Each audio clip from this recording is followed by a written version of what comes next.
ભવ્યથી ભવ્ય મંદિર બન્યું છે।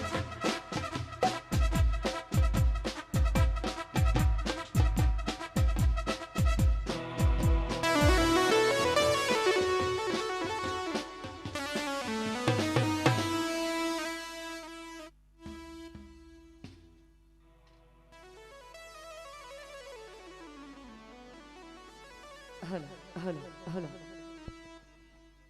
હલો વાહ વાહ સાચી વાત।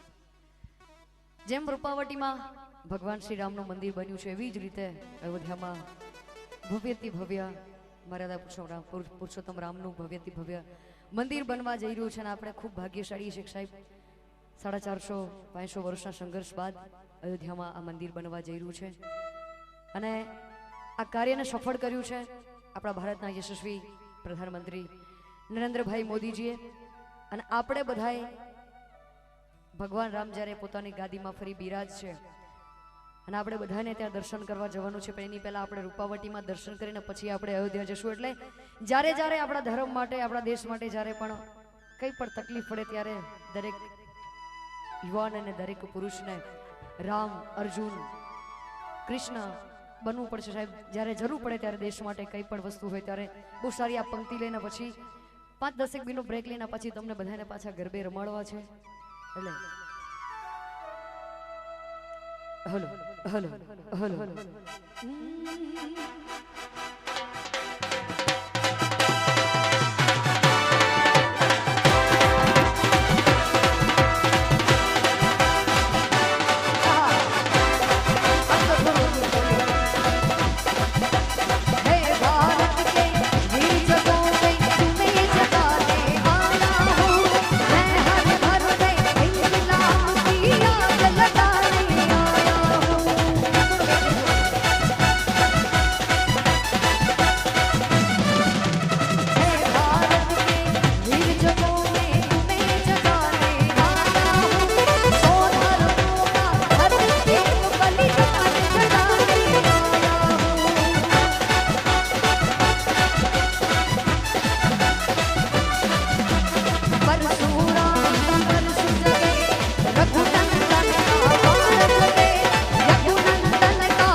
ये जो भगवा रंग है ऋषि मुनियों का, ये जो भगवा रंग है ऋषि मुनियों का, इस देश के बलवीरों का, संतों का, महंतों का, ये जो भगवा रंग है